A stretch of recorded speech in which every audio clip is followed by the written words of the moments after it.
talk. Straight up, how the A's taught in the phone don't stop. Watch the drum pop. Oh, and you recording already, What's huh? happening? What it do? I'm your gracious and Oh man. humble host, Fast Family Affairs Sports Talk. Um, and so we back with another video, man. We're gonna go on ahead and try and get y'all caught up. Due to this guy right here and my other relative, a lot of videos late. I'm sitting around waiting on them. And they pushing it back. So I apologize, but we're gonna give y'all some good content tonight. So what's up, kid folk? How's it been going with you, man? Hey man, everything good, man. It's good to be back. Good to be with my kinfolk and seeing what it is. Yes, sir. So let's go on ahead and get the formalities out the way. There's been some teams that has been eliminated. Your camera's off. Some teams that's been eliminated out of the playoffs. The main one that I'm gonna talk about is the Houston Rockets, and they, were unsummarily dismissed about the playoffs. Not much of a fight, not much of a fuss. So, by the time it got to 3-1, it was just a formality. It was, was they gonna win another game? Was they gonna make it interesting?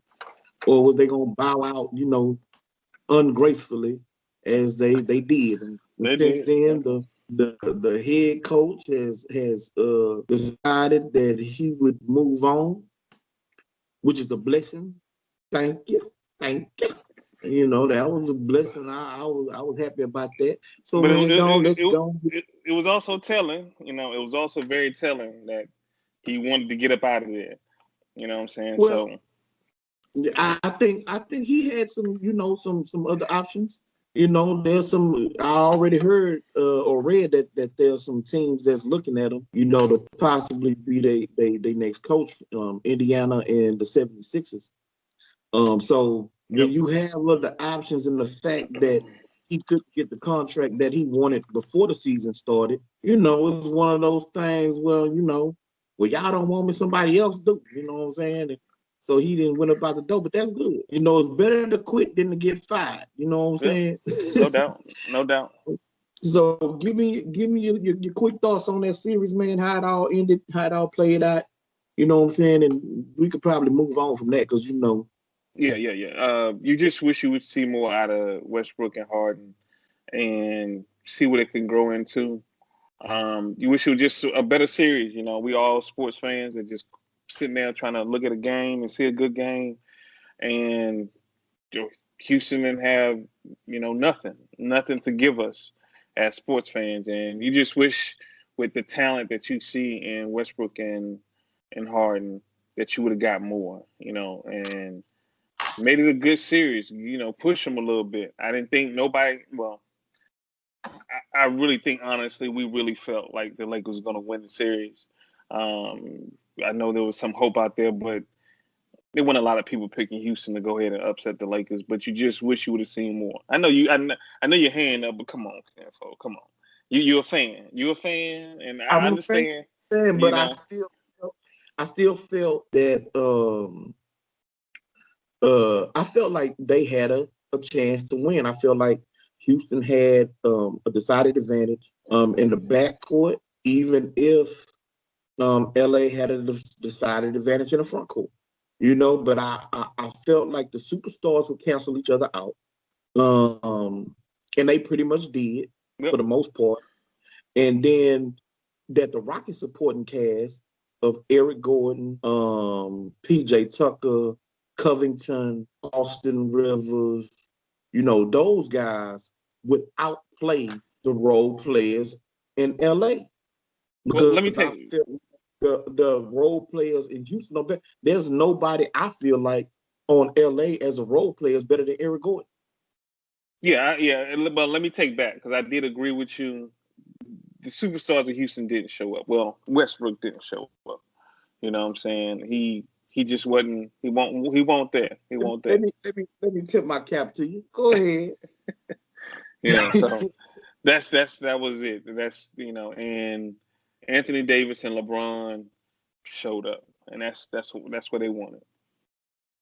Yeah, but they also the bench outplayed Houston's bench by a wide margin. Yeah. Which is something that I didn't expect. When you have Rondo, who really outplayed Gordon and everybody else on Rockets team by himself, that speaks volume. Not counting that Danny Green got going a little bit later, and Caruso, and you know what I'm saying.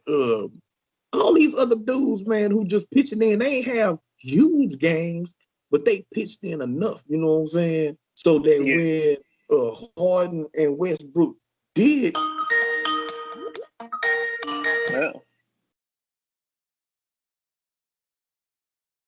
Well, while you doing that, let me just say this: that we all underestimated playoff Rondo. We didn't seen it. We saw it when he was with the Bulls and he pushed guys. We saw it with the Pelicans before he got hurt. That was a good series with Golden State. And, playoff Rondo is something that I did not anticipate and I did not put in the factor in for the Lakers. And, if Rondo is going to play like that and hit shots like that, then and what's left, for them to play, then I hate to say it, but it's the LA Lakers is gonna get another NBA championship, and I wish there was somebody out there, as you thought the Clippers would be, to give them some type of fight where it didn't seem like they just walked into a championship this year. I'm sorry, bro. I don't know what you said. I know you was answering that, but I was doing the thing because I know you still recording. I was just basically letting the viewers know that I didn't anticipate playoff Rondo, and if Rondo play like that, the Lakers gonna walk into a championship. Yeah, no doubt. So I forgot what I was saying. You can't folk had wrong again. Yeah. I didn't want the viewers to sit there and just be sitting there and not hearing nothing. So I filled in the gaps for you. I appreciate that. So yeah, man. So this LA Clippers devastated.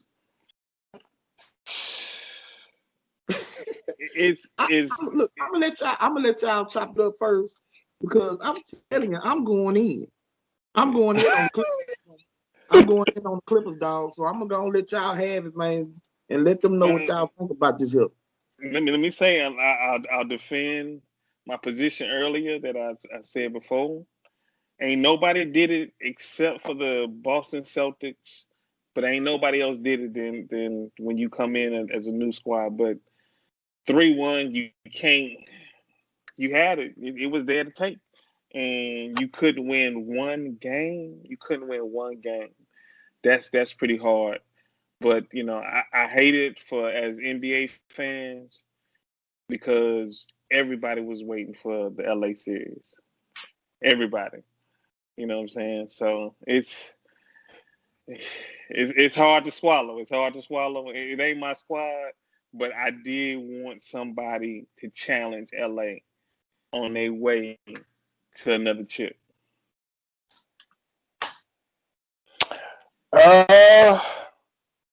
Doc Rivers got to get fired, man. No, nah. They just got twice, together, man. Twice down 3-1. You couldn't make one adjustment, one motivational speech, something to get one game. And that's the second time he's done it with that franchise and that organization. Continuity, you need it. I agree. I understand. But 3-1, that's right? hard. If it was back and forth and it got to game 7, I understand. But 3-1, and you done it in 2015. You done it now. And I just got educated. I didn't know he did it in 2003 with the Magic. Tracy Lost McGrady. 3 times that, he had a 3-1 lead and lost it with the talent and the squad he has, man. To me, that's no excuse. No excuse. But far as being a LeBron James fan, I love it. He'll go ahead and beat the Nuggets in 6 games, 5, 6 games. And I give him 6 because Murray and that big center, man. I love that team. They play hard. They play smart. The coach, man, he be making the right moves and the right call. Continuity once again. Yeah. They've been together. So they got the nice mixture of veterans and youth. But I give them 5 or 6. But I'm happy. Go ahead and Sam Cassell, come on down here, and Tyronn Lue, come on down here and get your little job interviews out the way, so we can go ahead and get a new head coach. We talked about it. You a little late, but we talked about it. Yeah. So now they're available to fly down here next week, and have their job interviews. So, and let me just say this before you say that. The only reason I hate that this happened the way it did, because LeBron fans is gonna jump on this GOAT thing, even though he's still too short, and it's gonna be counted as another championship. Even though he got another player with 25 points and 10 rebounds, which Mike ain't never had, and I hope one day we can have a talk about the GOAT situation, because I would love to have that conversation. But LeBron is, he's on the Mount Rushmore, but I hate the fact that they're going to use this to add on top, that somehow, because he stated he was the GOAT, that everybody jumped on that conversation, which is smart by LeBron. He was smart that he put it out there to put it that he was, but right now he ain't even close. Man, you gotta say that about Kobe got Shaq. When you bring Kobe, I never count Kobe as the GOAT. Now, when we have GOAT conversation, there's only one person I bring up, but Kobe is up there because he does have 5, and I think he gets disrespected. But you're right, he does have 3 that was with one of the best dominant big men of all time. But I don't want to leave off conversation. We go on a tangent because we will. Because yeah. Oh, let's not go there. Let's not go there. But one day we need to have a GOAT conversation, and it should be after LeBron wins his 4th championship. Okay.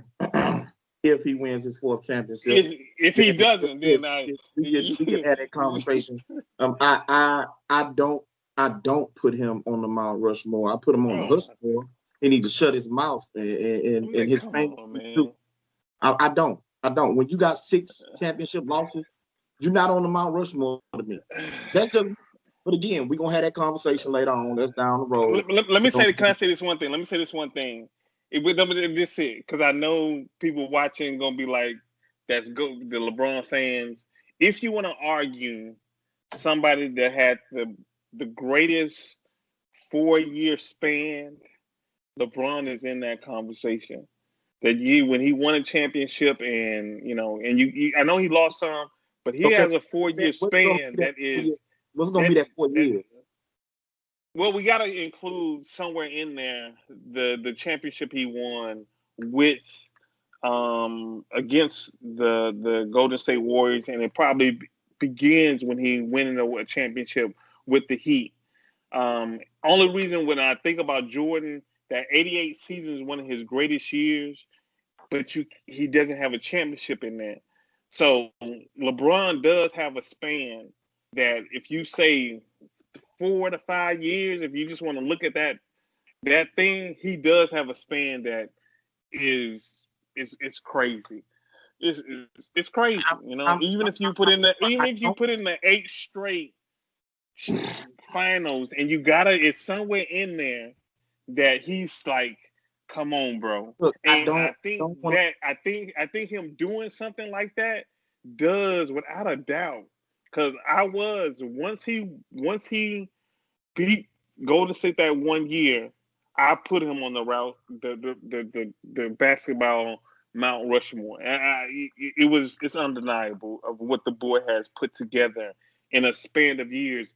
And if you can take away, and that's what a lot of LeBron fans do, if you take away that Dallas series and just say, let's just hide that, then you can say, oh, he might be the greatest of time. But when you talk GOAT material, everything's included. You can't exclude nothing. You can't just say that didn't happen, and that's the only reason I don't give him the GOAT. Because I still, to me, Kareem Abdul-Jabbar is above him right now. I know. I need to stop. Without Magic, but he got No, Magic. We not talking about this right now. Nah, sorry, man. We not Magic. He won one without Magic. He won one without Magic. Just one. I understand, but still, he still got one. I'm killing me, man. I'm gonna put both out of you time out of I something. got Rick Irvin. He just had one in Cleveland. Suckers, man. Okay, all right. I'm gonna stop. We Okay, gonna have it. Taylor, We gonna Oscar have Robertson. it. I We mean, gonna okay. guys, have it. We We gonna can have have it. this conversation another time. We Now gonna have it. is not the time to have this conversation. And I Okay. should just went on by my business instead of saying bad thing. It was because they gave y'all more gasoline to keep on talking about it. Okay. All right. I'm gonna stop. I'm finna get back to the subject at hand, All right. which is the Denver Nuggets and the Clippers. Man, I'm tipping my cap to Denver, man. no doubt. You know, I'm about like doubt. so like Rudy T said, Twice. they showed part of a champion. Twice. Yeah, twice in the same playoff run. Down 3-1, didn't give up, kept fighting, kept coming. They was the Rocky Balboa, of this playoff run. You know what I'm saying? So I'm tipping my cap to them. The Clippers, I'm giving no quarter. No, I'm not trying to hear nothing. Facts is facts. That team is a bunch of bums, man. Facts is facts, man. Team full of bums, man. Paul George, bum. Yeah, Patrick Beverly, bum. Lou Williams, bum. Doc Rivers, bum. There's a bunch of bums on that team. No, man. come on, man. The only one who ain't a bum is Kawhi, and he part bum. You know what I'm saying? What he did today. Keep it all the way funky now. Let's keep it all the way funky. He won his first championship on a team that had Tim Duncan, Manu Ginobili, Tony Parker. That team was loaded, had the best coach in basketball, and he could just play his position. He won a championship with Toronto. Yes, he did do that.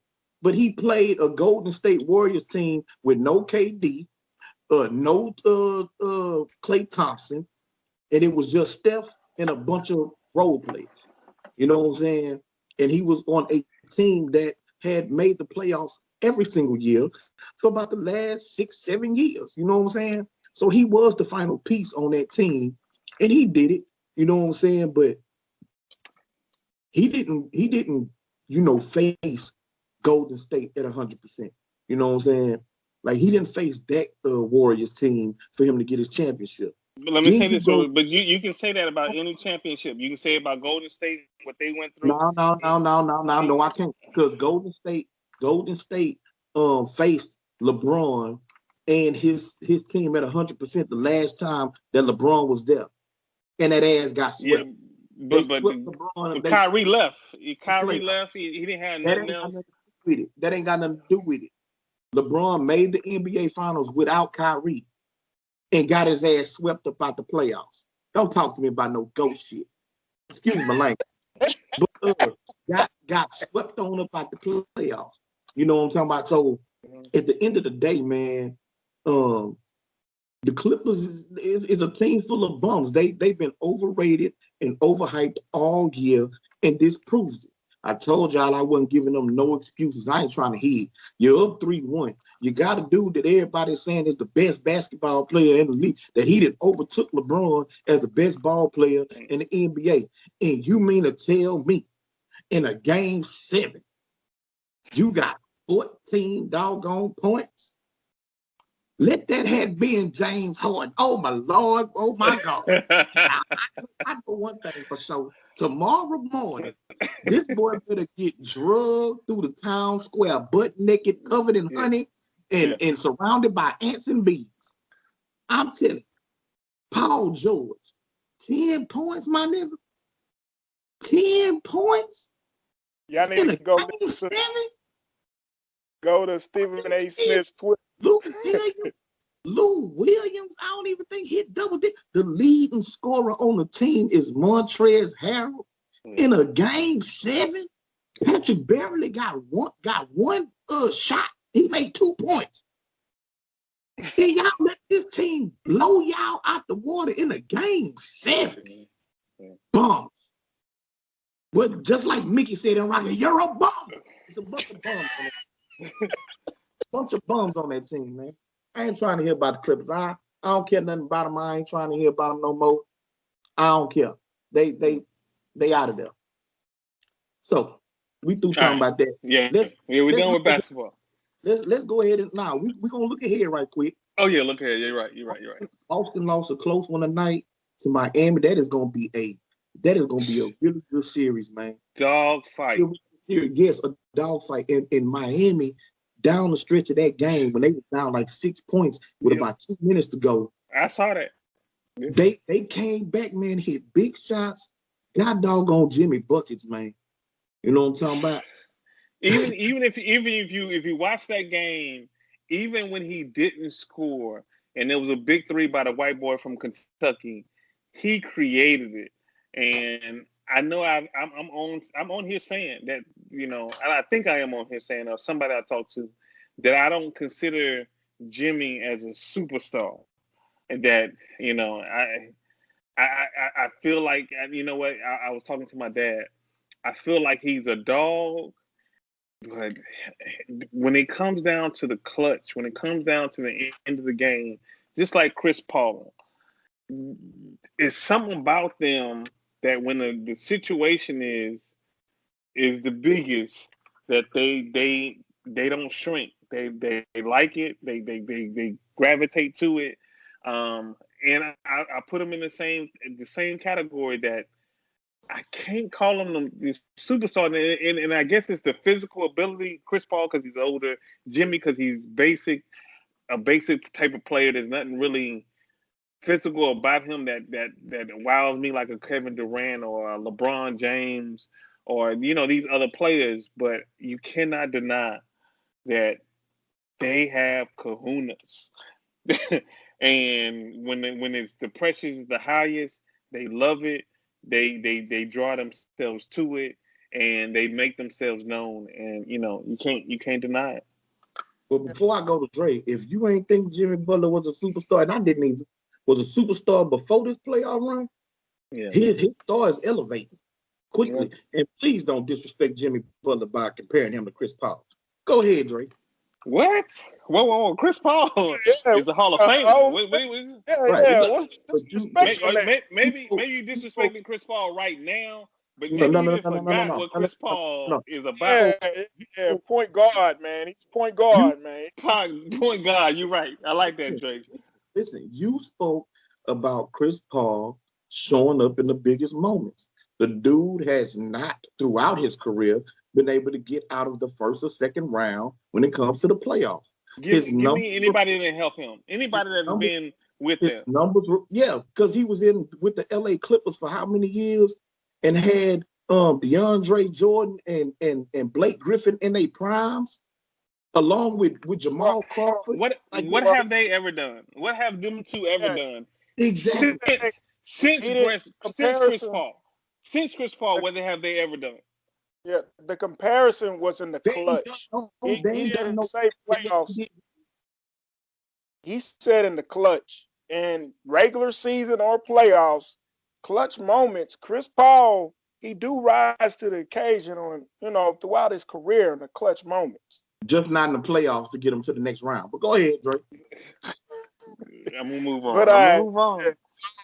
Now we going. I don't got nothing else to add to it. You know, Jimmy Buckets is Jimmy Buckets, baby. That's H-Town. know, Man, he got that mentality. You know what I'm saying? He got that Houston mentality. So Man, he made big time shots down the stretch, big man. It time, wasn't just big this game; time. it all playoff. But so let's look forward right quick to LA Denver. Dre, you biased. We don't want to hear from you. You said that it's gonna be over in 5-6 games. Come on, Deron. Give me your spiel, man. What you think about this series? I hate to say it, but look, man. I agree with Dre. It's a series, but I did say it was gonna be with this Clippers series. I thought it was gonna be a 5-6 game series.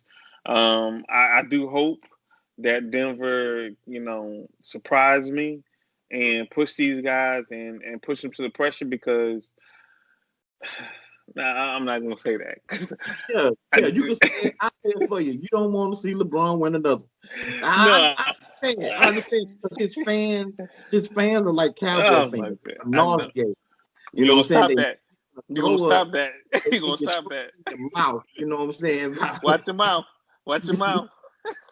But Watch your mouth. Antoine, man, that's disrespectful. You already went about Jimmy Butler and Chris Paul comparison. But how you gonna compare LeBron to Cowboys fans? LeBron fans, we see him win. They win. LeBron win. Cowboys fans ain't won in 20-some years. Yeah, We but got five.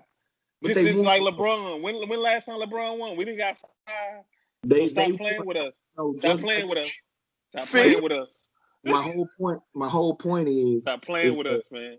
My whole point is that just like Cowboy fans, LeBron fans thinks that he is the greatest thing since sliced cheese. You know what I'm saying? And Cowboy fans think that about the Cowboys. They think they are the best franchise that has ever been assembled and put together in the history I'm not. of the country. Listen. I'm not going to veer off of what we talking about, but I will say this: America's team is about money, and we are the highest money team ever. Hold on. We are, and when it comes down to TV, when who's gonna sit down and watch, everybody know, just like Money Mayweather, you gonna sit there and watch the Cowboys. It's point blank, period. Ain't no argument about it. We are, without a doubt, America's team. America's about this moolah. Who's the number one rated franchise in all of America? Yankees, anybody. Who is it? Come on, who is it? Come on, tell me, who is it? We all know who it is. We all know who it is. Can I talk now? I'm just saying. I asked you a question. I want you to answer the question. Can I talk now? Yes, sir. Go ahead, man. It's your show. It's your show. So first of all, being America's team ain't about money. It's about excellence. That's what America's about. Y'all think America's not about excellence. It's about money. It's not about excellence. Stop it. It's about money. Okay, I'm sorry.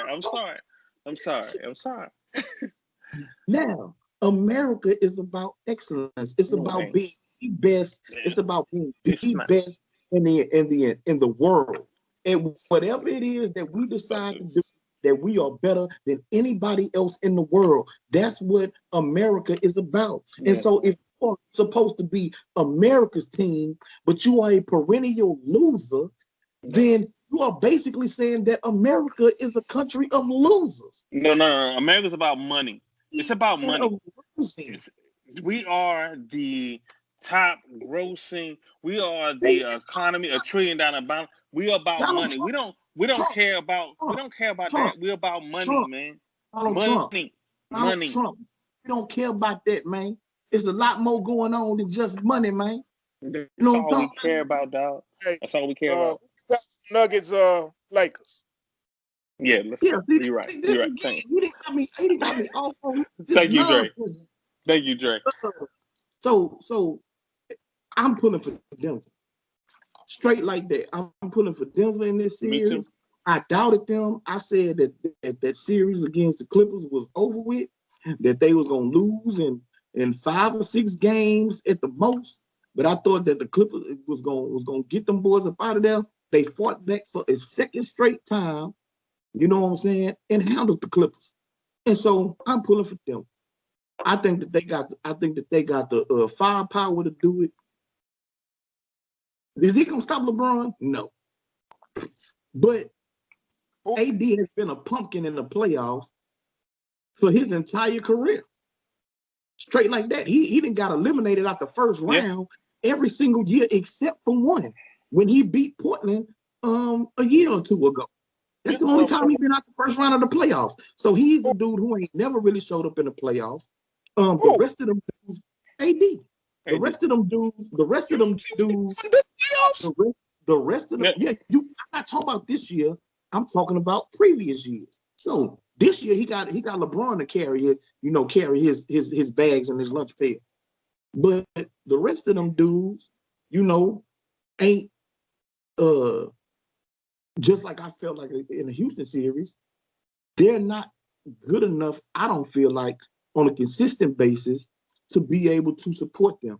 Now, we're going to see, but I'm sticking with that. I'm pulling for Denver. I'm sticking with my pick for Boston, you know what I'm saying, to make it to the NBA Finals. Me too. So, are you saying, or that's your prediction?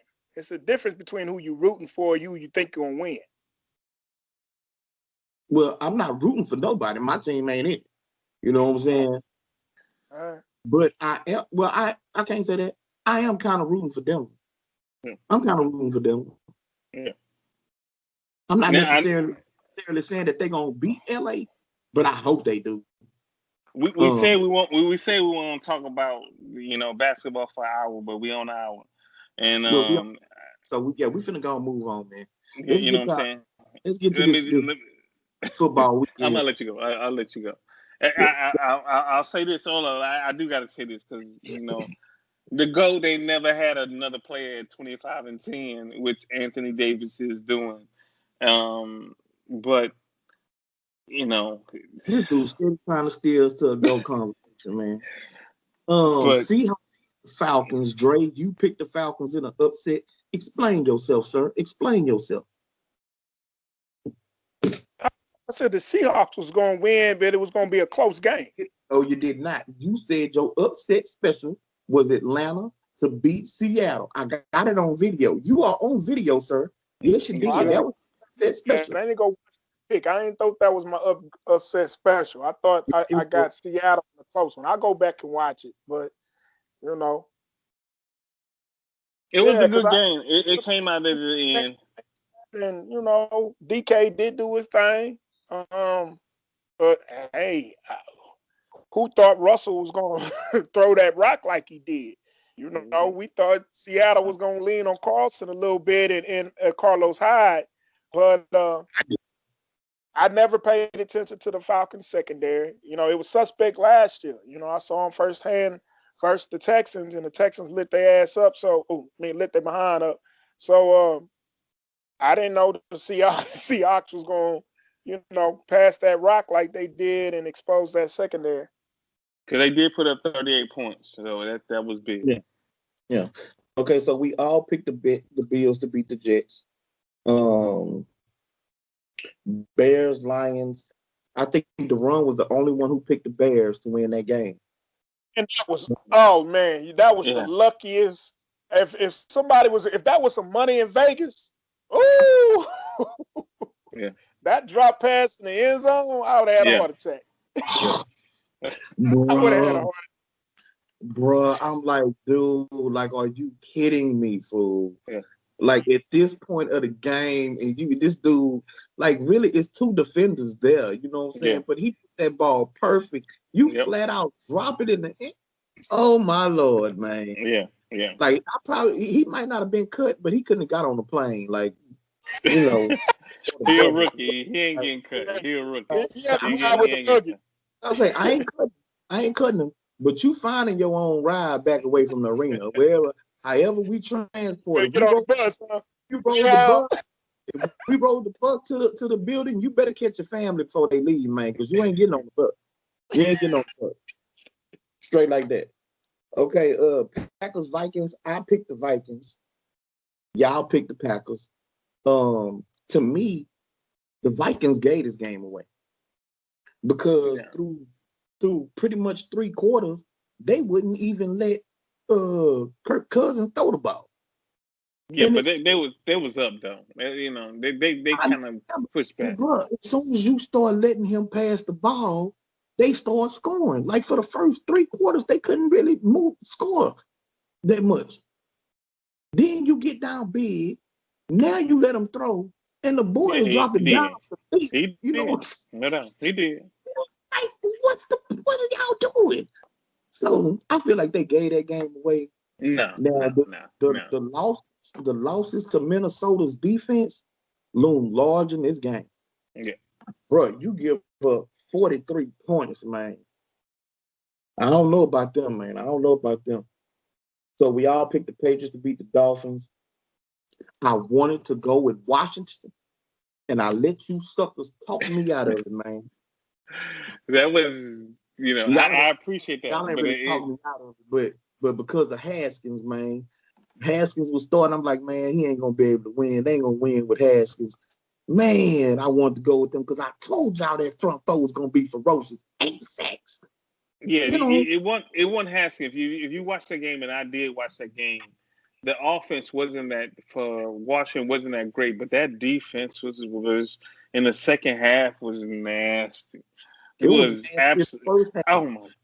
After Philly jumped out to that quick lead, bruh, them boys started getting to that boy, man. They overwhelmed that offensive line. Yeah, they did.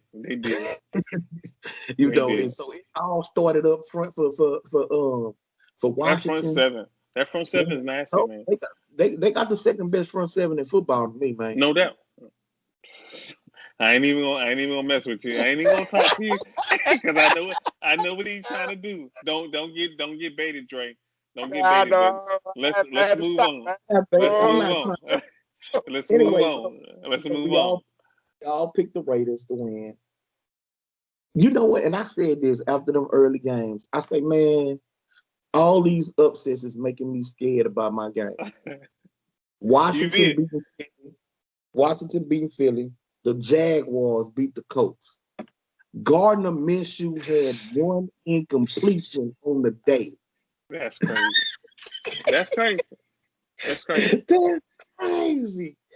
You know what I'm saying? That's crazy, man. If you watch that game, the Colts did have it, but they lost it in the second half. But yeah, if I'm the owner, I'm mad of the Jaguars because you're supposed to be in the Trevor Lawrence sweepstakes. You done traded everybody and all that. I don't even know who's left on their defense. I was shocked that they was even in the game. Yep. Well, look, Gardner saying that y'all can go get Trevor. I'm gonna earn me some. I'm ready for real. For real. I'm not finna play alone. Y'all gonna have to trade me too. Because I'm trying to get me another job with this one over. I see the writing on the wall, but I'm telling you what, boy, I'm finna go out here and twerk. I'm finna twerk for these other 31 teams. Y'all got me messed up. Yeah, he did it. He did, no doubt. He All right, so we got the Browns and the Ravens. I picked the Browns, even though y'all told me not to do it. It's time for Baker. It's time for Baker to go, man. I know it's 1 week. No. It's not. It's time for us to recognize it because I know the playoff kind of screwed us to kind of think Baltimore ready. This team is ready. This is the Super Bowl team that's ready. I remember that. Yeah, I remember that. I ain't gonna say that to the playoffs. They looked good in the regular season last year. Get to the playoffs.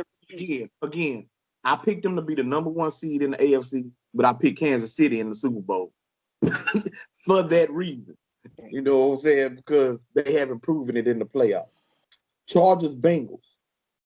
The Chargers squeaked out of there by the hell on their chin, man. I hate to say it, but Burrow, man, that's what I'm saying. Burrow is ready. He made some boneheaded mistakes in that game, but that defense, which kind of surprised me, but then again it didn't because I'm like, what did I think about the Chargers with Tyrod Taylor? You know what I'm saying? Like he ain't a dude that's gonna carry the team, but he made Cincinnati defense look much better than I thought they was gonna be. And in the second half, man, Burrow was dropping dimes on that field, bro. I saw that game. Burrow is the truth, and I did not think that coming in. Me neither. Burrow is the truth. I thought he was gonna struggle big time. Buccaneers Saints. I think I took the Bucks in that game.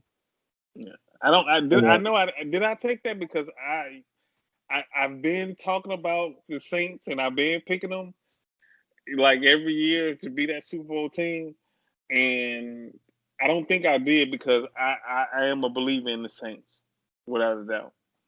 I had the Saints winning, but now they lost Michael Thomas. So I don't know how. Well, it's gonna be he gone for how long? a couple weeks. He ain't playing Monday. They don't know so about the following. What was he trying to put up on the screen? I'm lost because I'm lost. Like, what happened to Michael Thomas? Yeah. He had ankle injury. Yeah. Dre, you was trying to put something on the screen earlier. Was that about Michael Thomas? Nah, it was about Magic Johnson. No, yeah, he was talking about the Clippers. He was talking about the Clippers. Okay. Magic didn't show no shade, man. Well, yeah. So the Bucks came up short in that game. We'll see how that play out. Steelers Giants.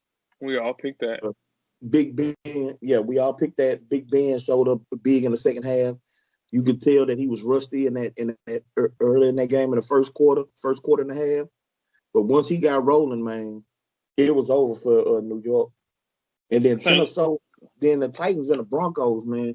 I'm surprised by the Broncos, man. The Broncos showed me something, bro. Yeah. I'll tell y'all about Lock.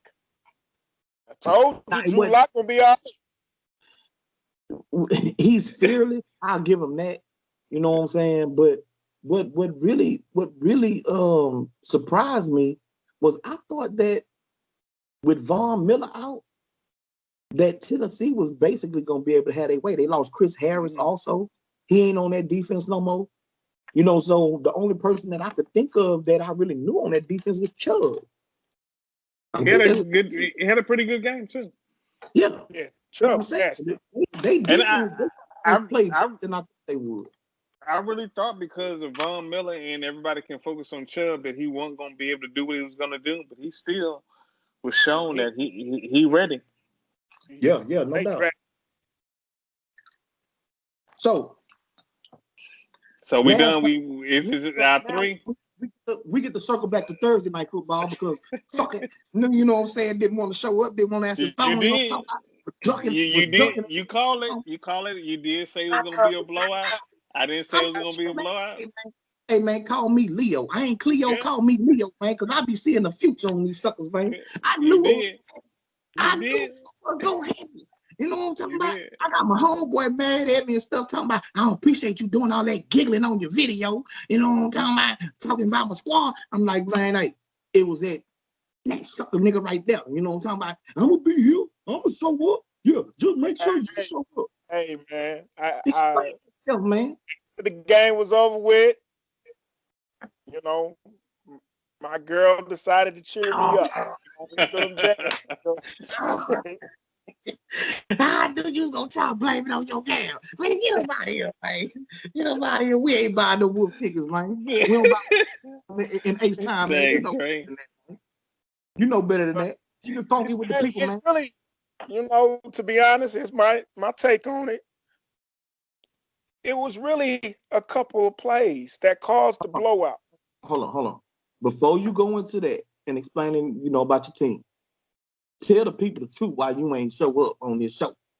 No, you ain't want to face me, right? You ain't want to face me, man.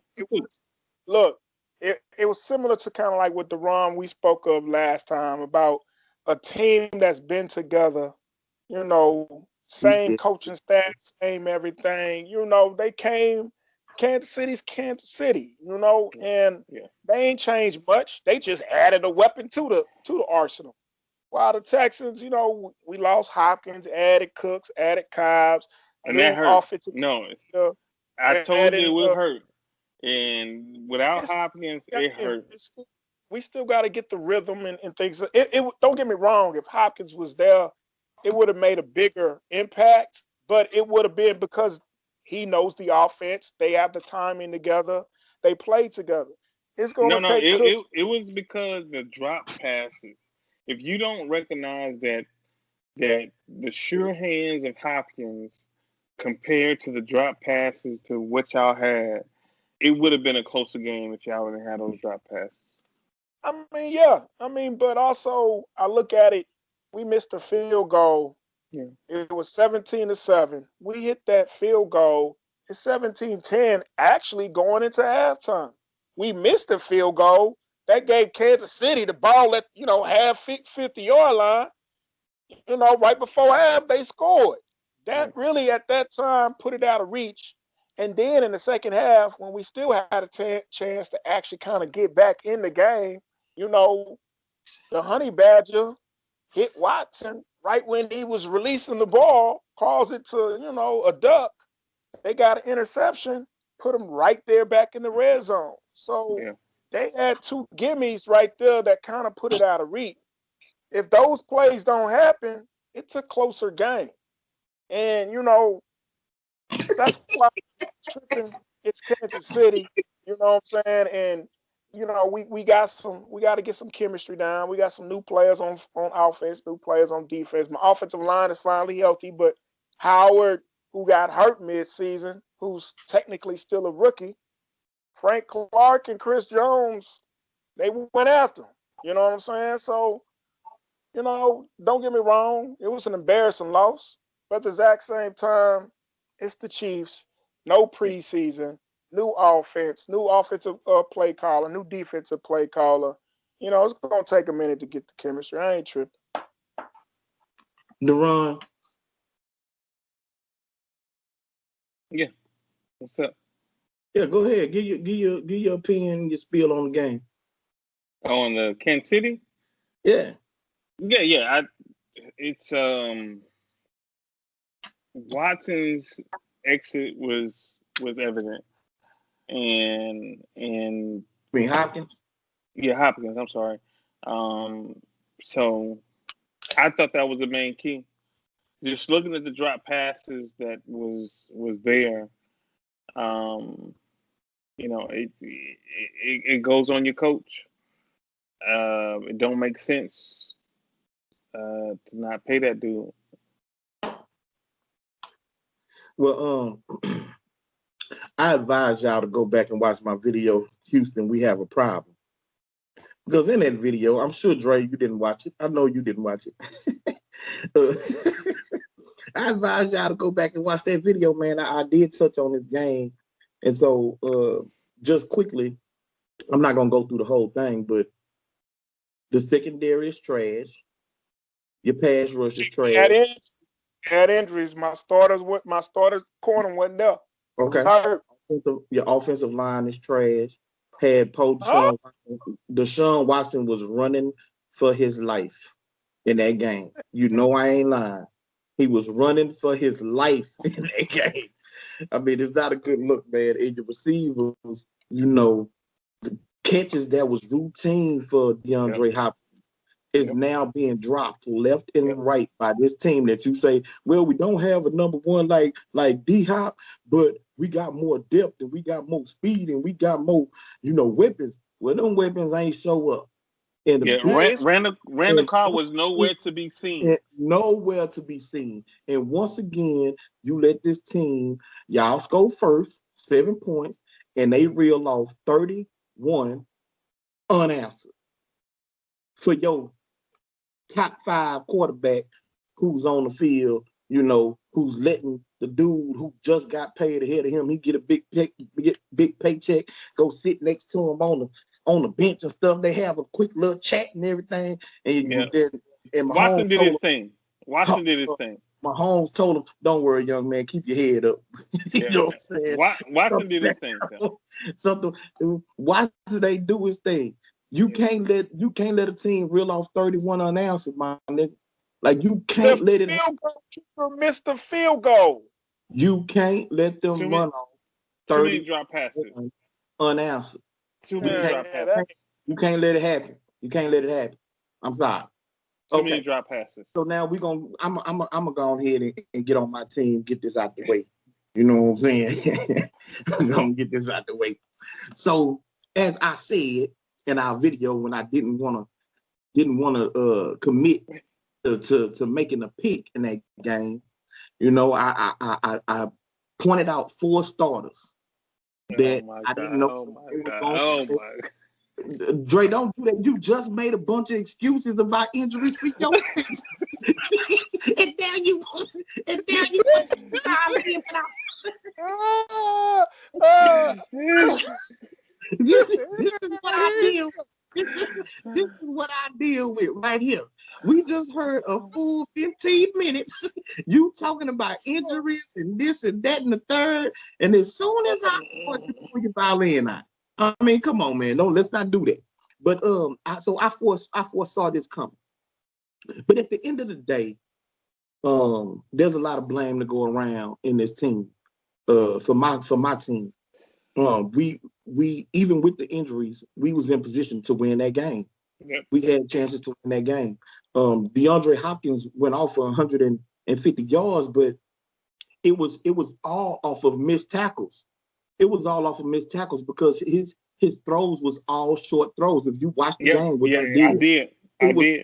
it was all short throws, and guys was missing tackles. Now, I'm not gonna blame that, or I could, but I'm not gonna blame it on no preseason games and that type of thing. You don't tackle in practice because you don't want to hurt your own teammates, bringing them to the ground. You know, but it was a lot of missed tackles in that game. We had defensive penalties, you know, that really cost us, man, in that game. And at the end of the day, we had long coverages, missed throws, short throws, drops, bad coaching decisions. You know what I'm saying? I was upset with Shanahan, where you bring in Reed to be your number 2 tight end. In the second half of the game, they start doubling Kittle to take him out the game. So if you got Jordan Reed on your team, why you not putting Jordan Reed on the team when you only came in the game with 4 wide receivers on game day and one of them got hurt? So you down to 3 wide receivers. You don't play your number 2 tight end down the stretch where he could be a mismatch, especially on a team that's double teaming your number 1 tight end, your number 1 target. So, you know, I ain't like that. But at the end of the day, it is what it is. You know, Arizona won. Tip my cap to them, but you know, we was in position to win. We could have played better, and so I think that we're gonna bounce back big this upcoming week. Go ahead. Man, first of all, I already knew their offense was the same. You know, they only scored on a short pass that the running back did all the work and made a couple missed tackles. They made a long run for the touchdown. You know, they offensive line suspect. They let Blackson, who was the 3rd string defensive tackle on the Texans just 2 weeks ago, who Arizona just signed, go in there and cause a sack and a tackle for loss. You know, they was putting pressure on Jimmy and causing havoc on that. Against my 3rd string undrafted rookie center. Yeah, go on. I don't care who he is, he's garbage. You know what I'm saying? Mm-hmm. So he shouldn't have been playing. He shouldn't have been playing. Well, and I told you, you know, when we had our picks, there's nobody in that secondary who's, I mean, to me, it's still weak. It was weak in the Super Bowl, but who can contain Hopkins? I said it. 151 when no preseason, no getting no rhythm with the quarterback. None of that. So you didn't watch the game. Oh, so I you watched didn't. the game. Oh, I watched the game. I watched the game. Okay, so then you know. I watched the game. So you know that he wasn't just shaking people or burning people and getting open. It's a matter of separation on short routes. Separation. He was getting separation on short It routes. was off of it was 90% of his catches was off of Kyler breaking the pocket and finding him on a short underneath route, and then he'll make people miss. or we was That's missing what he did tackles. that's what he made his career on. That's what he did with Watson. When Well, Watson, man, a lot of times that he got passes with Watson was when Watson broke the pocket and scrambled, and the only person he's gonna look for is Hopkins. That's how we beat the Cowboys. Yeah, I do want to say this, that for some strange reason, you know, when I watched the game too, that you knew the Cardinals were going to do nothing but short routes. I felt like Hopkins was getting upset, like, why are we not doing some more? You know, and you know, just watching his body language, and I was like, why are they just not sitting on routes? Because everything the Cardinals did was dink and dunk and short and this and that. And I mean, they never. I was like, why won't they just open it up for him a little bit? That, you know, so it was to me, it was disappointing. It was disappointing me to watch, and I know we talked about it, and I guess it goes into our argument that Garoppolo just wasn't crisp enough to do what he needed to do. I didn't feel too bad about the play calling of what they had. I just felt like that Guap, that's what, you know, we call him, that he wasn't as crisp enough to get him in certain plays to open it up. I don't think there was no problem with the receivers. I don't think there was no problem with the running back. I don't think there was no problem with the play calling. I put this one on Guap in certain plays. Okay, but I'm sorry, I'm gonna push back on that because we couldn't run the ball again, in which they shut us down. They shut us down both times we played them last year. So we couldn't run the ball. Like I said, Kittle was impactful in the first half. We had 4 catches for 40 yards or something like that. But in the second half, they started doubling. Was he hurt? No, well, he did have something with his knee, but he still came back. Yeah, he still came back and played. He still came back and played the whole second half. He didn't miss no time, and they was blatantly doubling him, and so there was no adjustment made in the personnel that you put on the field or with the type of play calling that you wanted to use to exploit that fact that they are double teaming your tight end. So you have, and like I say, one of the receivers got hurt. Dante Pettis shouldn't even be playing. Like, this dude had a ball fall. This dude had a ball fall 2 feet in front of him. I mean, literally right in front of him. But he pulled up and didn't go for the ball. Why? He was scared of the safety coming and thought he was going to get his clock clean. And that's the main reason why that dude got benched last year after week 4. He got benched, was a healthy scratch in the Super Bowl, and was doing all that talking about how he was changed and he was going to play hard and all that. But this is what you do in the first game. So he shouldn't have been playing. Trent Taylor hasn't played on the team for 2 years. Like, I didn't understand it. And I'm not making no excuses for Garoppolo. Like I said, there's plenty of blame to go around for this loss. And I agree with you. He was not sharp.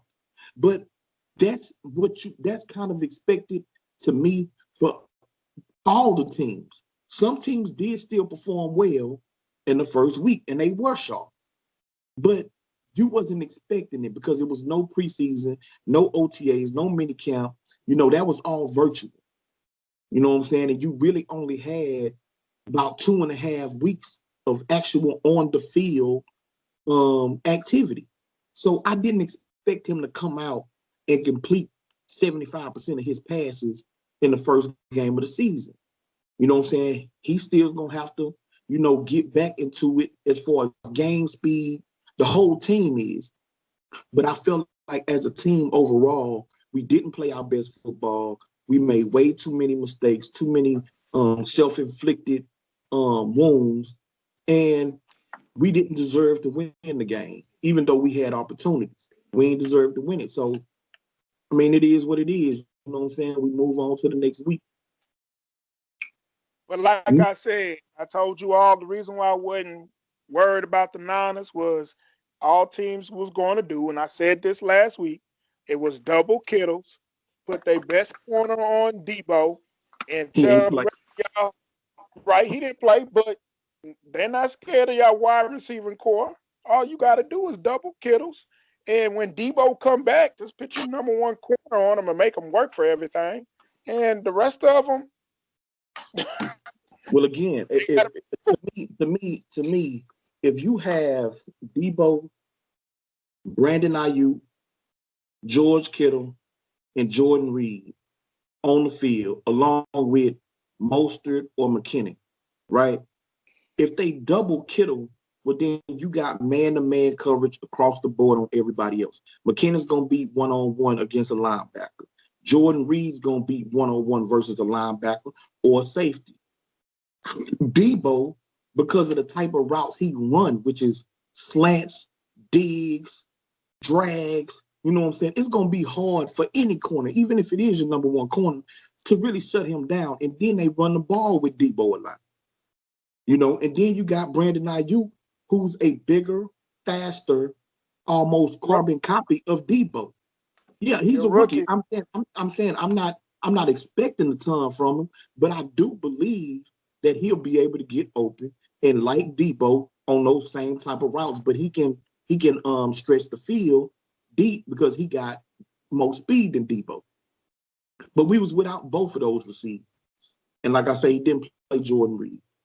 That's enough time on my boys. Let's talk about the Cowboys. You know, because we a couple of us was called haters when we picked the Rams. Oh, y'all just hate, y'all hate. Deron, explain yourself, sir. Explain yourself. Yeah, man. You know, Zeke did his thing. I wish they would have gave him the ball within the passing, a little bit more swing routes and all that. We could not figure out exactly. We got out coached offensively. McVay was doing his thing the first half. Once we figured it out, then we had that under control.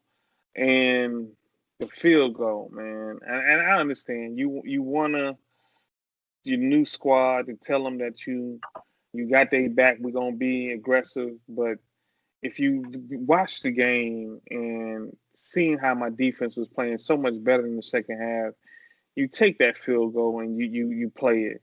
So it was without a doubt. We got our coach the first half. Our coaching was stupid in the second half, and just like you said, I didn't take the continuity of my squad as I should have. But I do think, like you said, we'll play better. But our coaches need to step up. It's on my coaches this right here, without a doubt. And Kellen Moore, he still holding on to. It looked like Jason Garrett called the game. You know what I'm saying? The second half, we went to running the ball on first downs, and you have to realize this new NFL that the best play you can do on first down is not to run the football. We did it in the second half. We did it in the first half. Excuse me. In the second half, we just went to old school Jason Garrett, run the ball first down, and then start figuring it out. And it was just bad coaching. Dre, you want to jump? I do want to say this before I give it to Dre. How is it that Jason Garrett is gone and he's still getting blamed for the Cowboys losing? Dang it, you from it now. Go ahead, Dre. You took all the fun out of it. God, dog. I'm thinking the same thing. But to add about what Keyshawn Johnson said this on ESPN, at some point, we got to stop blaming the coaches in Dallas. It has to be the players, because get rid of Jason Garrett and you got a Super Bowl winning coach come in there and who says he's going to run the ball more and give the ball to Zeke. But I'm assuming he still didn't give the ball to him enough for y'all satisfaction. And it's the same results. You know what I'm saying? And to me, it's about culture change. And I thought that was going to happen when y'all got the new coach. But I'm I can't believe I'm going to say this, but the Dallas situation is just like the Texans. You know, new coaches, new players. Well, I don't know about new players, but y'all got to. It's week one. I'm not finna hit the. If I'm in Dallas, I wouldn't hit the panic button. I wouldn't. I'm not necessarily would blame the coaches either. Y'all was in position to win it. To me, some execution. That offensive line is not looking like it used to. You know. Well, Collins is gone. We need Collins back. Yeah, that there was a lot of pressure back there in that backfield. You know what I'm saying? Even if it wasn't the sack, you could tell Dak was rushed a lot. And the running game, it wasn't no big holes like they used to for Zeke. So that and I'm on Smith on that left. He ain't looking as sharp as he used to. He was in the backfield a lot with Dak. You know what I'm saying? Holding the trying to hold what's his name on the left side? I kept thinking of his name. We got you. We got you though. No, I'm talking about on the Rams. Yeah, I know. Yeah, he was back there almost every play, and then Donald, he just embarrassed the interior. Yeah, he was a beast. But if I'm in Dallas, man, it's just all about buying into the system. And y'all be all right, you know. Y'all be all right. Before Antoine get into, I want to ask, and I do say that the call was the correct call. I know. I know Jalen. I know Jalen sold it. You know, but I don't want to be a Cowboy fan and say, oh, they stole the game from us, whatever, whatever. But they were hand fighting. Jalen did grab his hand and he tried to get it off of him, get it loose. But I just want to see how y'all felt on that play.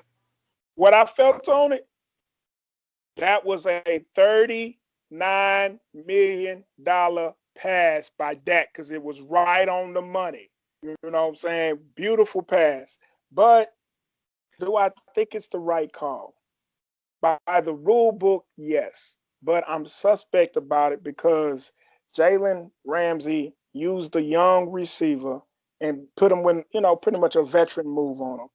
When he hooked the arm, the dude got to get the separation to get his arm loose. And when he pushed off, it was the back of his hand. So damn well you couldn't get that type of push off using the back of your hand. So yeah, Jalen sold it, but realistically, he didn't use it wasn't a push off to cause the separation, is what I'm saying. Was it pass interference? Was it pass interference, yes or no? By the rule book, yes. In your opinion, don't try to. If we're saying it from being I'm a just football fan, no, it's not. So your opinion, it wasn't a pass interference? No. Okay. So for me, flag on the play. Flag on the play, coach. Of course. Pass interference. Pass interference. You know what I'm talking about? Because at the end of the day, if you really watch that play from once the camera got on them, your boy was the first one to put his hand back there to Jalen. Jalen did cuffed his arm, but Jalen then let his arm go. And the back of his hand is up around the shoulder area of Ramsey. So when he gives that last little, straighten out that arm, yes, Jalen sold it, but it did cause a little bit of separation, for Jalen. For him to be able to catch that ball without Jalen being able to get his hands in there before the ball got there or as the ball got there. You know what I'm talking about? So it was pass interference, and quite honestly, they had called that same type of call in 3 other games where the wide receiver had extended his arm. It wasn't a massive push off, but it was one game. It was early I in the saw those. I saw yeah, those. the corner route where he extended his arm. It was hand fighting going on in that one. He extended his arm and then came back for the ball and caught the touchdown. It was Flag on one the that, Devontae Adams. Devontae Adams. yeah. You know, What, and it was Devontae Adams. He scored a touchdown and then they took it back. I want to say Devontae Adams, but yeah, I do see. was, But he extended that one. so did It Gallup. was a comeback. It was a comeback. I This understand. was The this point is a fly route. both dudes extended their arms all the way to create a little bit more separation. And the referees was consistent on opening day of if they saw that they was throwing it. And you know what? I like that. I like that because defenses are already handcuffed so much by, because they want more scoring and that type of thing. And so they make all the rules against the defense anyway. So if you can even the playing field a little bit more, that receivers can't push off like that, like you got to be more savvy than that. You know what I'm saying? Yeah. Keep a guy a little bit close to you and extend your elbow or something. You know what I'm saying? Use that forearm. But if you're gonna extend your arm all the way against a defense, they gonna throw the flag, and I like that. So to me, yes, interference. I'm with that, and I just wish in the second half, because Dak was not as good the second half. He was spraying the ball the first half, and that second half he just got Amari Cooper happy, and I just felt like he wasn't going nowhere else, and he would not push the ball. And this is my biggest concern with Dak, is that with Kellen Moore, and I'm hoping that McCarty can get in there to balance him out because he's real conservative. I need somebody to push him to push that ball down the field a little bit more and stop, slants, comeback routes, curl routes, digs. Yeah, but that's Because the I setup. think that That's why that play was there in the fourth quarter for Gallup, because it had been a bunch of short plays, and then all of a sudden, late in the game in the fourth quarter, now he's down the sideline. He got a step. You know what I'm saying? He dropped the ball in the bucket. But you gotta have it, and that's the problem. If you're waiting for it to when you gotta have it, and if you're not hitting it on the spot to push them back a little bit more, then your dig routes are there. That route that Cooper does the out, and they just sitting on it, and we gotta punt the ball. That route is not there because they're not scared of us pushing the ball. Ding, ding. I didn't know the 49ers signed Sanu. Yeah, I saw that. Yeah. But again, that's because my two starting receivers is hurt. And then like I say, on Sunday, we lost another receiver. So we was down to 3 healthy wide receivers on the entire roster. Like you can't go into a game with only 3 healthy wide receivers. You know what I'm saying? Like you gotta add some bodies. You know what I'm saying? It's been in that system already. He got experience. He played under Kyle Shanahan, so that's why they brought in Sanu. So yeah, my quick opinion on the Cowboy game. To me, it was typical Cowboys. Like I'm not surprised. I'm not shocked at how it turned out. Dallas was the more talented team. I didn't see much that changed for McVay as far as his system goes, because it was still the stretch, zone defense. Offensive runs, but they got Dallas off balance early. In the first half. Yeah, sometimes they'll contain on the backside off the boot. Other times they wouldn't. It wasn't a whole lot of gap integrity early in the game, so once the running back gets going, it's a cutback, you know what I'm saying, because linebacker and overran his gap or whatever. So it was a screen. The screens were scaring us. After they hit us a couple of screens and everything, then it was the linebacker was, do I go in the flat or do I think this is a play action? The play calling from McVay in the first half was impeccable. Right. We finally figured out in the second half, but what he did in the first half just had us shook, and it was sad. And he did that to us last year, the second time we played, where he had my defense completely off balance. They jumped out to a 16-0 lead on us in that second game. Yeah. You know what I'm saying? So he is very good, especially in the first half, you know, of being able to scheme things up, get you on your heels, you know what I'm saying, and get some good plays off of it. And the thing is that they didn't even involve Cooper Kupp until the second half. Like Exactly. he wasn't even He really wasn't. a big part of the offense. You Yep. know what I'm saying? So that kind of Yep. surprised me. But Dallas, man, like I said, with all the talent that they have, I did expect that it was going to be a letdown game for them. And I hate to say that to because it sounds like, you know, I'm hating on them, you know what I'm saying, or something like that. But that's what I expected. And that's what I said. They had the talent advantage. You know, I don't see a whole lot of playmakers on the Rams defense outside of Aaron Donald and Jalen Ramsey. You know, everybody else, you don't know their names. You know what I'm saying? And so Zeke did run hard. Zeke ran hard. He ran the ball well. He caught the ball well out the backfield, you know, which I think that's going to be a new wrinkle for Dallas this year to get him more involved past the line of scrimmage, catching the football. You know what I'm saying? And so that'll put more pressure on linebackers in the defense. But again, like Dre said, it ain't the end of the world. You know what I'm saying? You ain't gonna read too much into it. But I am anxious to see how number one, how the offense evolves over the year. Right.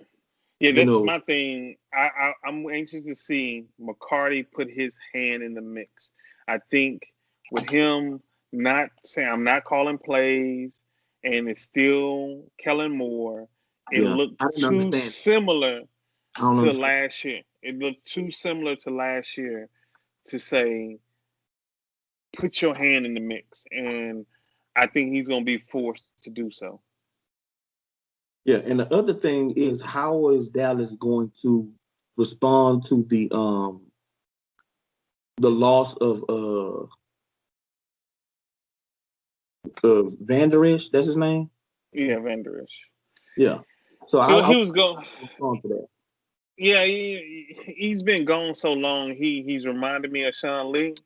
I'm not trying to get in this, you know, because I know how I feel about certain players like Sean Lee and Van Der Esch. You know, so you know, I'm not. How do you feel about him exactly? Why don't you share it with our subscribers? Let me just say this. I'll say it in this way. My expectations on Luka Doncic it was put on a level for a certain reason, for the type of player he is. What's that and reason again? and it is the same I'm thing just happened to. gonna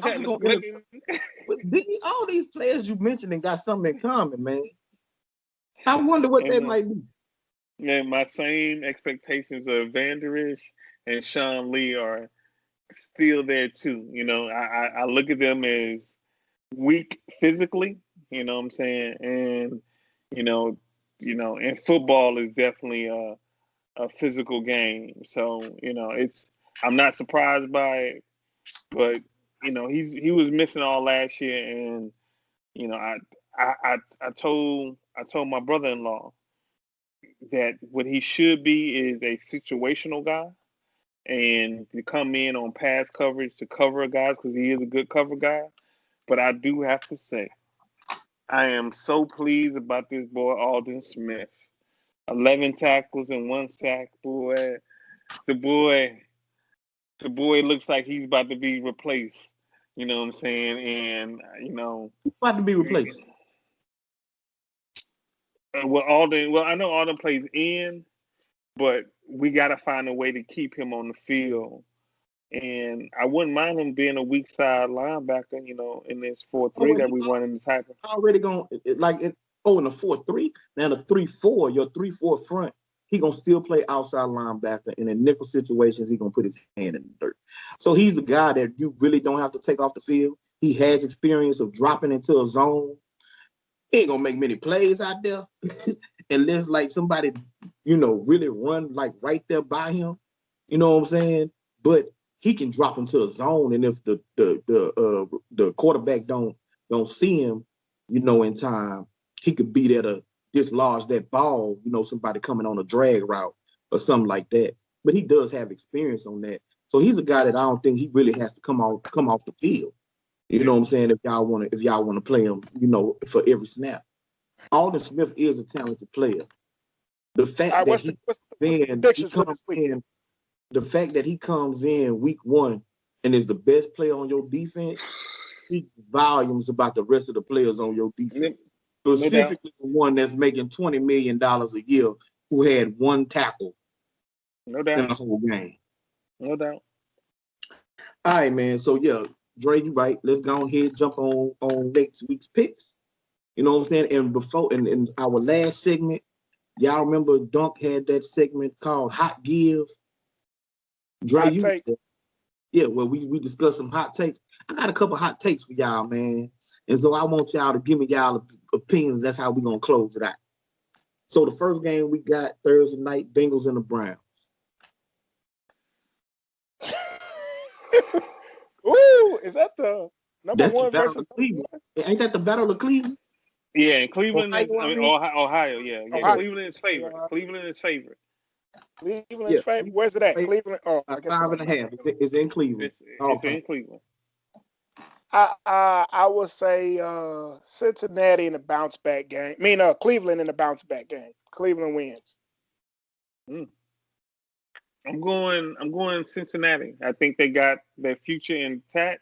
He'll be solid, and he gonna lead them to a low scoring win. I'm a roll with Dre. I think Baker Mayfield gonna have to show up in this game. You at home. I think this is your home opener. You gotta show up in this. Yeah, you can't let the rookie out, Junior. You can't, bro. Like I know it's early in the season, but you can't bro. You can't fall 0-2 and you can't lose to the Bengals at home the second game of the season. Okay, so the next game we got the Giants at the Bears. Bears giving up. I don't know why we talking about favorite. Well, not favorite. We ain't betting against the spread and Right. So it's the Giants at the Bears. Who you got? Bears, easy. Defense. Bounce back game for the Giants. What? I'm kind of leaning Giants too. I think that game that Trubisky had with 3 touchdowns, no interceptions, he had a good pass percentage. That is a mirage. That is a mirage out this world. Detroit is better than y'all think they is, and that's what it is. That's the problem in y'all pick. No, we picked Detroit. We thought Detroit was better. I know, but they're better than Bears. But y'all not giving Detroit the respect to understand that this is a good win. First week, man, you the one picked against Detroit. So we picked Detroit, but we the one who ain't giving them respect. What you talking about? I'm not giving him. I don't think he can repeat that performance. I think that the Giants defense played better than I thought they would. But maybe that was just because what's the name was rusty in the first half. I don't know, but I don't think that the Bears got much of a running game. Okay. So yeah, I'm gonna go with the Giants, man, in that one. The next game we gonna go Lions at the Packers. Come on, show us how much Detroit is underrated, and we not respecting Detroit. Nah. Packers win this. Packers win. Who you got, Dre? But it's closer than you think. Okay. I got a close game, but I got Packers. I got the Packers going away, man. They feeling themselves right now. You know what I'm talking about? I got them winning. I got them winning big. Jaguars at the Titans. Hey, I'm scared to pick on that one. All right, we're gonna start with you, Duran, and let Dre think about it for a little bit. No, I gotta go with the Titans. I think they well, actually, I think Denver is better than what we thought, but the Titans still win this game. But the Jaguars is better than I thought, no doubt. Yeah. Come on, Dre. I'll probably go with the Titans only because, like I said, the Titans to me are one-dimensional. But I don't think the Jaguars have the defensive players to contain Henry. So, yeah, I got Titans. I'm gonna go with the Titans too, and the only reason why I'm gonna go with the Titans in this game is because they got rid of Leonard Fournette. If they would have held on to Leonard Fournette the way that Minshew played after the first quarter, I mean, I'm not saying that he's a world beater or nothing like that, but this is his second year in that system. He looked very, very comfortable against the Colts, and the Colts got a solid defense. Like, they not some trash defense that he did that on, and it was a comeback win at that. Yeah. So, but yeah, I'm gonna go with the Titans. The next game is the Vikings at the Colts. Both of them coming off a disappointing loss. I mean, y'all go ahead and pick this. I gotta hear y'all before I even make this I got decision. Vikings. You got Minnesota. I'm gonna go with Minnesota too, man. Even though I like everything that the Colts doing, they lost their backup running back Marlon Mack, who played real well last year. They had a nice 1-2 punch coming into the season. And I don't think that Phillip Rivers really got his continuity down with T.Y. Hilton quite yet. So I'm gonna go Minnesota.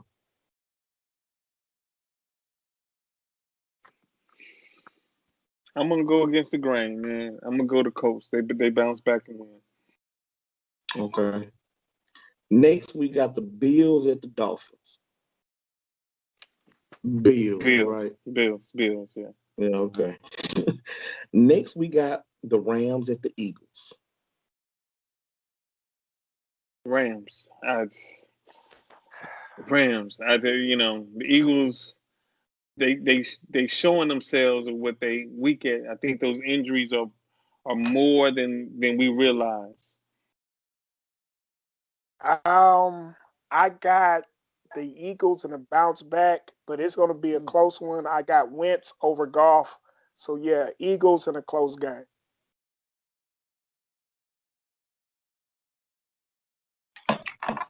I'm going to roll with the Eagles, too. I think the Eagles, they at home. That loss that they took to Washington was an embarrassing loss. It's a lot of dudes like Ertz who dropped a big fourth down catch that could have helped them still win that game. They let their foot off the gas. I think that they're gonna bounce back. So I'm gonna take the Eagles in a close one. I want to say this. I didn't realize, and maybe I'm wrong, but I didn't realize the Rams went 9-7 last year. Is that true? Yeah. Okay. All right. Yeah. Next we got the Broncos at the Steelers. A better game than I thought it would be.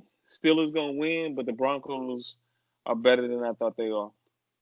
Cause they went 4-1 last year, at the end of last year, and they played a good game this last game. Mm-hmm. I think the same thing. Steelers win, but in a close one. I think the Steelers win. To me, it's gonna depend on if they can get back.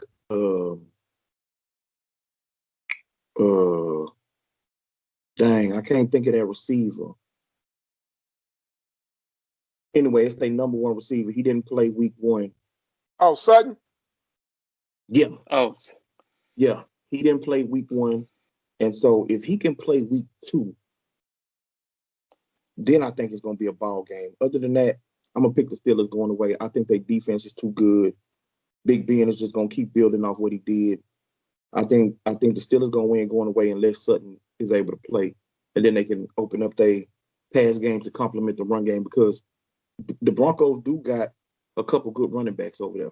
Oh yeah. I thought Melvin Gordon had went to the Rams or the Raiders. I didn't know that he went to the Broncos. So between him and that other running back that they got a good 1-2 punch at running back.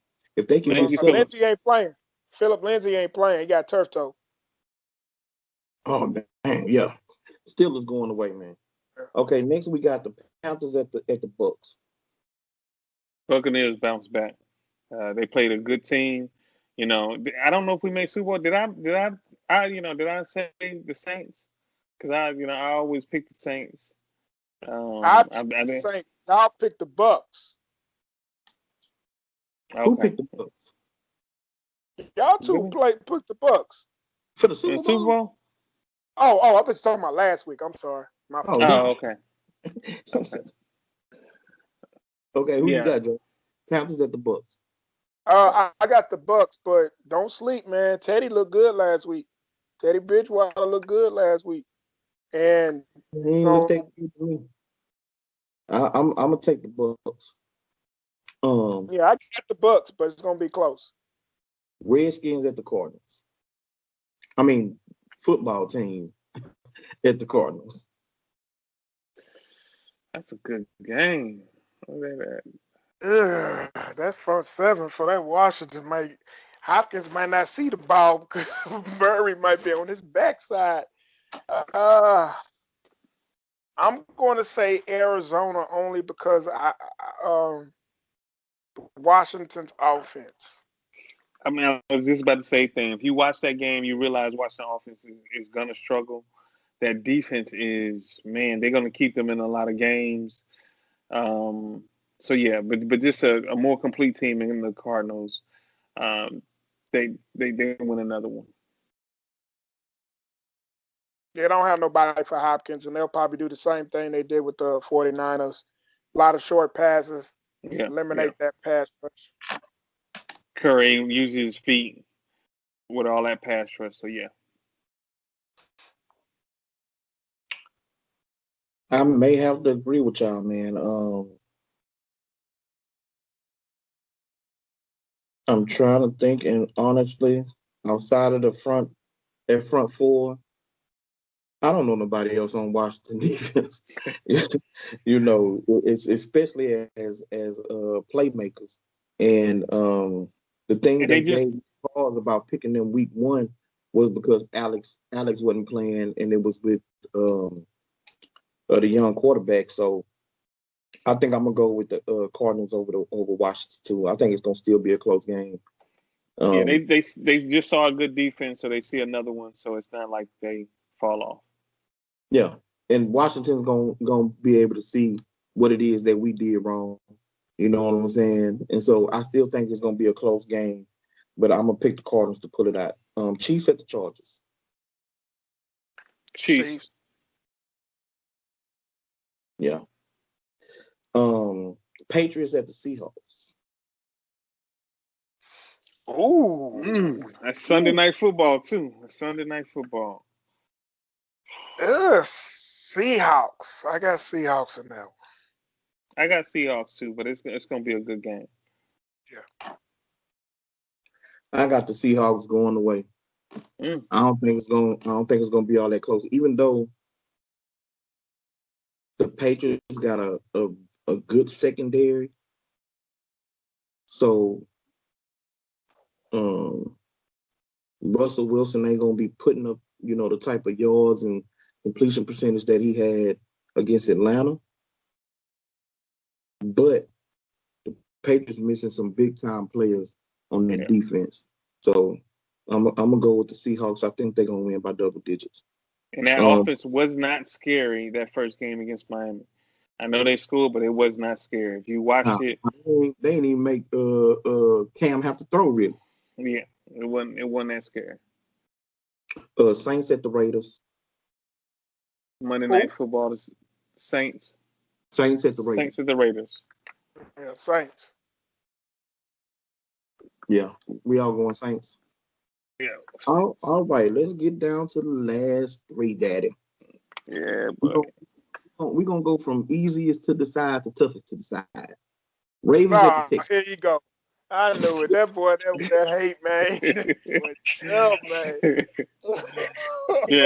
yeah. Y'all started off with Kansas City, and then y'all hit with Baltimore, man. It's just the luck of the draw, man. Come on, man. Ravens That's that hate, man. That's that hate. You know what I'm saying? Bro, they ain't no hate. They went 15-2, man. Huh? They was 15-1, wasn't they? I mean 15-1, yeah. So I'm So thinking about the playoffs. So come on, man. Ravens at the Texans. Who you got, Dre? Man, good job, man. I still got my squad, man. I still got Come my on, squad. man. We Come ain't gonna on. lose 2 in a row. You know, we got. Come Don't get me on. wrong. We got the probably the hardest first 4 games in the NFL, but I don't think we. I think we're gonna go 1-1. I said we was gonna go 1-1 the first 2 games. So You did say that. You did say that. hey, But you I thought y'all got to was be. gonna beat Kansas City. You thought Yeah, y'all was gonna beat Kansas City. I thought we was gonna catch them slipping, but since we Yeah. didn't, I got us getting the Ravens. So that's Nah. your final pick for real. yeah, Texas, baby. All right, Deron, who you got, man? No, yeah, Ravens, no doubt. They look too good Is it in the close? first You game. think the Texans gonna It's flip a not. fight? I thought that the first game was gonna be close, and then they were gonna get blown out by the Ravens. It's they're gonna get blown out the very first 2 games. You know what I'm saying? It's just how it is. Ravens too good in the regular season. If you watch that game, they were in the red zone all the time. You know what I'm saying? They were just always in the red zone this last game. They Yeah. played the Browns. I'm going Ravens going away. Yeah. Going away and hiding Yeah. somewhere. Like I got them winning by more than 20 points. Mm.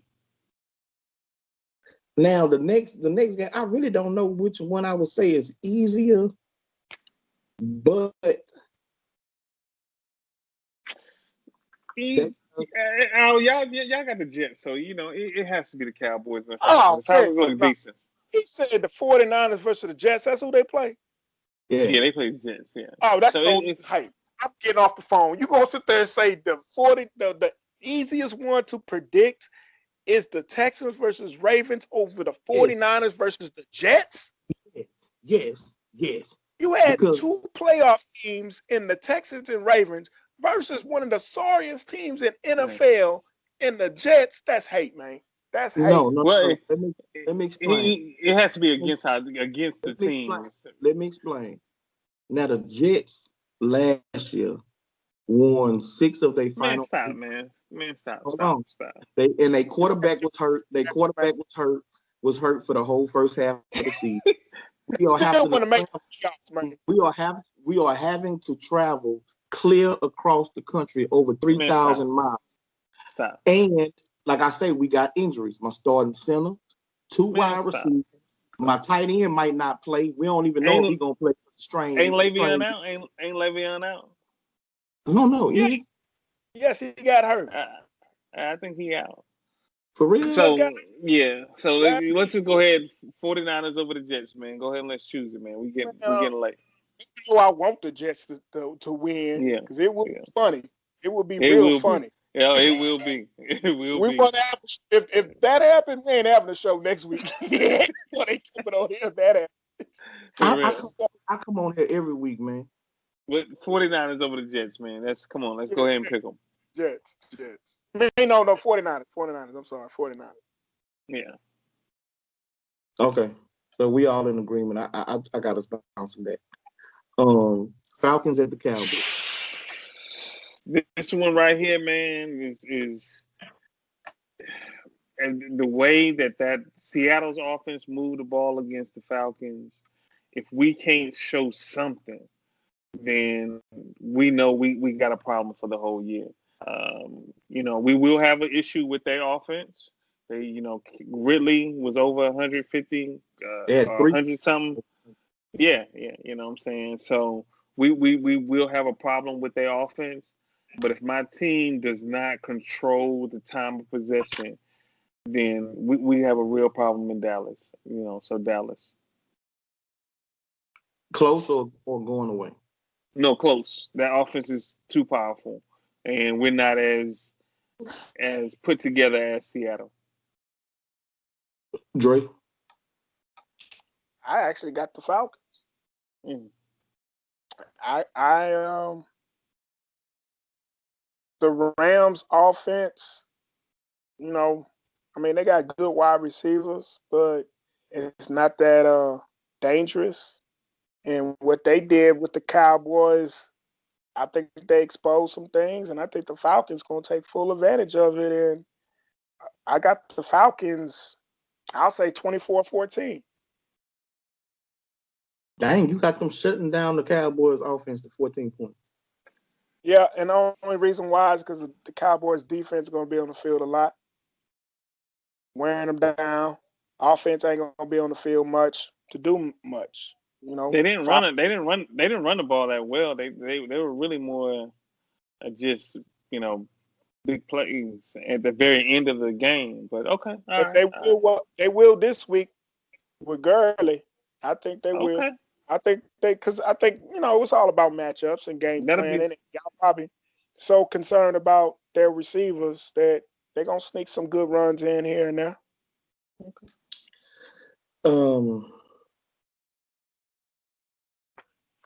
I'm gonna give Dallas a win. But in a shootout. I think it's gonna be a high scoring game.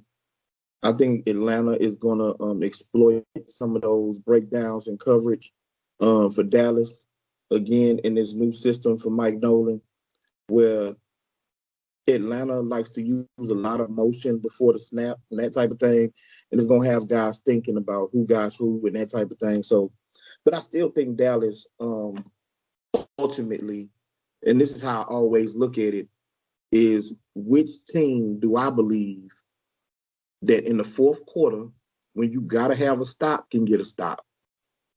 And I believe that Dallas's talent on defense, especially up front, is going to be the difference, and that they'll be able to get a stop down the stretch before Atlanta's defense will be able to get a stop. Yeah, Dre. Just a memo to the NFL, all owners that might ever watch this show. If you build a new stadium, ask the NFL commissioner, can you open up with the Cowboys? This dude here, man. So that's our weekly picks. So we're gonna jump in this last segment right quick, man, so we can go and get Before that, do we have a record? Do we have a record of last week? Because I know you went over it. Yeah. I need to go back and watch that tape. We need to start putting down a record so we. Well, I know that I probably came up last because I know I picked Cleveland to win. I picked Minnesota to win. You know what I'm saying? So I did. I got a few of them wrong. You know what I'm saying? So, but yeah, if y'all want to, man, because when we get done, I'm gonna rewatch it before I edit it, and I'll write down all our picks, and we could keep a tally. You know what I'm talking about? All right. So we're gonna do that. Okay. So hot take number one.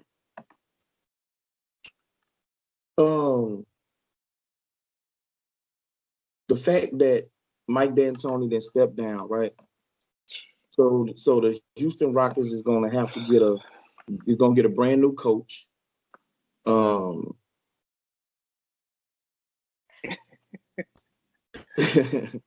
Houston Rockets is going to get a brand new coach, but the personnel is kind of washy. Like this team has no big man. You don't really have no draft picks for the future, and you don't have no salary cap space. So what would be best for the Rockets going forward would be to not only get a good new head coach, but to trade Russell Westbrook and James Harden. Get back as many assets and young players as you can to try and rebuild up the team for the long haul. Is that a hot take or not? Whew. Can't believe you even said that. Did you pour some cognac in that can? No, he had that 18. Oh, there you go. It was something. Drinking something. No, this is a guards league now. You don't have big mans. You can't do it, but you're right. You do have to do something because you have too much talent on this squad that you're gonna have to move some pieces. If that's Eric Gordon, if that's Rivers, and package them to get a piece, ready for this guy. But you can't let those two guys go. They want to work together. They're willing to work together, and you didn't see that with Harden and Chris Paul. You know, Yes, you did. with The these. first thing you did. Well, you know what? You're right. You're right. But I think these guys are willing. Or you know what? Let me put it this way: it's all dependent on your superstar. Harden seems like he's willing with Westbrook, and Westbrook in the system that they had because he was a mid-range jump shooter. This wasn't a system for him. He could fit the drive into the basket and layup type, but he's gonna have to tailor his game in a way. But the coach gonna have to find the best way to use him because he's got too much talent. So I think those two guys are your guys you build around. Everybody else is open to move, but it's too much talent on this team not to stick it out. You can't blow it up. You can't. You just can't. You know what I'm saying? I know what you're seeing. What happened in OKC? But you just can't bet on that. Asking if it's a hot take or not. I'm not. Oh no, I'm it's not. hot. It's hot. No doubt. Okay. Dre, Dre, do you think You that's do a hot something like take? that. That's as hot as you can get. Do you think So that's a hot take? it is a hot take. You agreeing or you disagreeing? I'm asking you. Do you think it's a hot take or not? Okay. Yeah, that's hot because that don't make no sense. I agree with the Ron, man. If it's packaging Gordon and just going to get you a big that can spread the court, shoot threes, if it's a European player or a young guy coming out of college who's 6'10" and above that can, kind of handle the ball a little bit, but can spread the court and shoot outside, then that will pull that big man out the paint to guard that big, and that'll open the lane back for Westbrook. In the playoffs, the Lakers knew, hey, we'll let Tucker and all them shoot, and they kept somebody in the paint, and that kind of made it difficult for Westbrook. So, to me, whomever the coach is, hopefully it's a more versatile system, and they just, they one or two pieces, but to me, you can package a deal with Gordon and House and get you a big man. It might not be a big, huge name, but it's somebody that can come in and just spread the court a little bit. That's all. I I think it's a warm take. I don't think it's a hot take. I don't think that it should be summarily dismissed. Um, I think that as far as Westbrook, as a team, as a franchise, you would possibly look, make a couple of phone calls with teams that you trust that'll keep it quiet, that won't run to the media and say, hey, the Rockets trying to trade Russell Westbrook. With James Harden, you not calling nobody to trade him, but you listening. And if a team calls and they offer up some good young talent, draft picks, and it got to be a team that, is in the top 5 of the draft for next year, right? And possibly a team that's in the top 5 that got multiple first-round picks. Well, then you would say, okay, give me your best 2 young players. Give me your 2 first-round picks. I want your first-round pick next year. You know what I'm saying? And we'll give you James Harden. And then you bring in a coach where you try to build. Now, of course, you're going to have to move Westbrook. I understand Westbrook is a dynamic player, a dynamic athlete. He's going to bring energy and fight and all that to your team. But he is a bona fide, I I can't think of the word I'm trying to say. He's an issue on your team offensive. He's a detriment to your team offensive. You know what I'm saying? And so you would have to move him and bring in another guard also. So it's not necessarily something that you're seeking out for both of them, but you are seeking to move Westbrook that could cause a problem with Harden. But you are definitely listening to teams, especially, you know, if they got some good young players that you can bring to your team and then try to reshape your team. Because this team is made up of a bunch of volume, low efficiency 3-point shooters. They shoot a lot of threes, but they don't make a lot of threes. You know what I'm saying? I mean, individually. Now, as a team, you take 59 threes and you make 22 of them. I'm sorry. That's just not good enough. You know, so I'll say it's one. My next hot take. If the Cowboys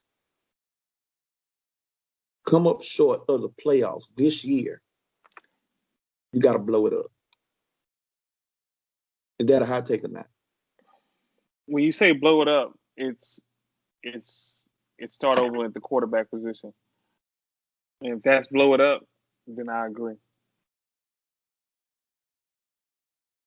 Well, I mean, when I say blow it up, I mean not only do you let go of the quarterback, but a guy like DeMarcus Lawrence, you move him. I can see that, but I can see that. You try to go younger on your offensive line. Like, you don't get rid of all your talent, you know what I'm saying? But places where you feel like, you know, you can get recoup some draft picks and save some money, you definitely do that after this year and kind of not start over, but you resetting your foundation or something. No, if you say Prescott, Lawrence, and Amari Cooper, that's that's blowing it up. I can see that because you got Gallup, you like Gallup, you got CeeDee Lamb. It moves money with a Cooper. It's you don't have to put big money into Prescott, and it moves big money on Lawrence. If that's blowing it up, that's I can see that. That's 3 of the top paying guys on your team. But you in no way, shape, form, fashion, however, you let Zeke go. Ain't no way. I don't know why we even discussing this anyway. Y'all know Jerry Jones is about to be in that grave, and he is not finna start over where he won't be able to see a Super Bowl come in Dallas before the good Lord call him home. So it's not gonna happen. So he ain't gonna blow it up. He's still gonna keep trying to win a Super Bowl before he leaves this earth. So he got to prove that Jimmy Johnson wasn't the reason why they won in the 90s. Yeah, but he is willing to give up just like he did, for Claiborne. He will give up 2 top draft picks to get in that top pick to get Trevor Lawrence if he'll let go of Prescott. And no matter what his son says, he will pull that trigger and say, I'm giving up 2 first-round picks to do it. But the Lawrence thing, when you got Alden Smith, when you got Griffin, when you can re-sign McCoy, the Cooper thing is more tangible because you can say, I got a young guy and I got Gallup and I got money now to go after these top free agencies. And he will do that too when he get free money to say, I'm going to get the top free agencies in the free agency and spend money on it and give up all my draft picks just so it can look exciting and get everybody to talk about the Cowboys and still feel like he's a Super Bowl contender. He'll do something like that. He will blow up this team. Jerry Jones will blow up this team to make some noise and still think to himself, we are a Super Bowl contender. That's Jerry Jones. I think he'll just start Andy Dalton and I can see that too. Try to flip Dak for some draft picks or something like that. But I don't think he's going to, blow everything up. I can see him not, he already didn't pay Dak, so I can see him get rid of Dak, let Andy start until we find another quarterback. Yeah, I kind of agree. I don't see him blowing it up. Even though it would be hilarious to me. I would get a big Yeah. kick out of it. Oh, I mean, yeah.